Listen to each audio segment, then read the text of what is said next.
All right, let's talk about something huge, something that shapes pretty much everything about us, our identity, our opportunities, even how we talk to each other, right from the moment we're born. I'm talking about gender. But what is it really? Let's dive in and deconstruct it. So here's how we're going to tackle this. First up, we'll get the basics straight, sex versus gender. Then we'll look at how we actually learn our gender roles. From there, we'll zoom out to the bigger picture, patriarchy and power. We'll also get into the serious consequences, like discrimination and violence. And we'll wrap up by looking at what feminism is all about. Okay, so before we go any further, I want to put a big question on the table, one that's going to guide our whole conversation. Is gender something we are, something we're just born with, or is it something we learn? Just let that one simmer in the back of your mind as we go through this. All right, Section 1, Sex versus Gender. We've got to start here, because honestly, if you don't get this distinction, the rest of it just won't click. Okay, this is the key difference. On one side, you have sex. Think of this as your biological hardware, right? It's your chromosomes, your hormones, your anatomy, the stuff you're born with. Then, on the other side, you have gender. And that's way more like the social software that gets installed. It's the set of rules, expectations, and behaviors that society says should go with that hardware. So one's biology, the other is culture. And this quote from Judith Lorber, it just nails it. A sex category becomes a gender status. It's the process of turning a biological fact into a social identity. And think about it, it starts immediately, doesn't it? The second a baby is born. It's a pink blanket or a blue one, it's the name you're given. These are the first little gender markers that kick off this whole lifelong process. So that brings up a really important question. If gender is something we build socially, well, how do we build it? That's where we get into our next section, gender socialization. Yeah, gender socialization. That's a bit of a mouthful, but the idea is actually pretty simple. It's basically the process of learning the script for your gender. It's not something you're born knowing. It's this long, slow process of picking up cues from your family, your friends, school, TV, everything really, on how to act and fit in as a man or a woman. So how does this actually play out? Well, sociologist Ann Oakley pointed out 4 main ways this happens. First, there's manipulation. That just means we treat boys and girls differently from the get-go. Then you've got canalization. That's a fancy word for pushing kids towards different things. Here are the trucks for you, and here are the dolls for you. Then there are verbal appellations, the words we use. Think about how a determined little boy is a leader, but a determined little girl might get called bossy. And finally, different activities. We encourage kids to do gender-appropriate chores or hobbies. Each one of these might seem like a small thing, but you add them all up and boom, you've got a really powerful structure. And all of this socialization, where does it lead? Well, it leads directly to stereotypes.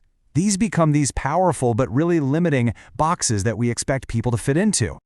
And you know these ones, right? We've all heard them. Women are supposed to be submissive, emotional, the caregivers. Men are supposed to be aggressive, unemotional, the breadwinners. But you gotta ask yourself, does that really describe anyone you actually know? Like, perfectly? Of course not. It's this super rigid black and white picture that just completely misses the beautiful, messy, complex reality of who people are.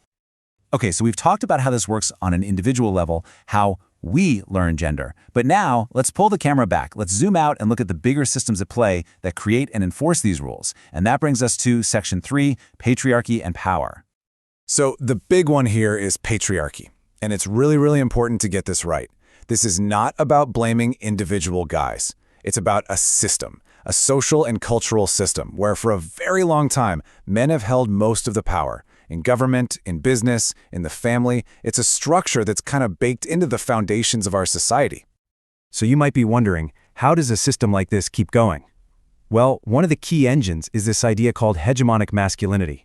It's basically the one, single, idealized version of manliness that gets held up as the gold standard. You know the type. Tough, stoic, aggressive, never shows weakness. And what's interesting is, this ideal doesn't just put pressure on women. It also puts a ton of pressure on other men who don't fit into that super narrow box.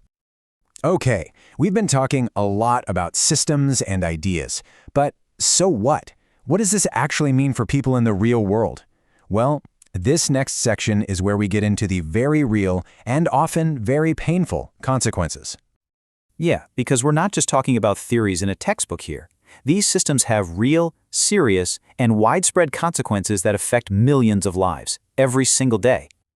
Just look at this number. According to the World Health Organization, 1 in 3 women on this planet will be physically or sexually abused by a partner in her lifetime. Just let that sink in. 1 in 3. This isn't just a few bad apples. This is a global crisis, and it's directly connected to these systems of gender inequality. And it's so important to remember that gender-based violence isn't always physical. It can be emotional, it can be financial, it can be sexual. And there's also something called structural violence, which is when the system itself is the problem, when it denies people access to things like jobs or justice or healthcare just based on their gender. So, faced with all of this, what's the solution? What's the response? Well, that leads us right into our final section, a movement for change called feminism. Now, I know the word feminism can be loaded. A lot of people have a lot of different ideas about what it means. But if you strip away all the noise, at its very core, it's just this: a movement that works towards gender equality. It's not about women being better than men. It's about creating a world where everyone, no matter their gender, has the same rights and the same opportunities. And this fight is absolutely still going on.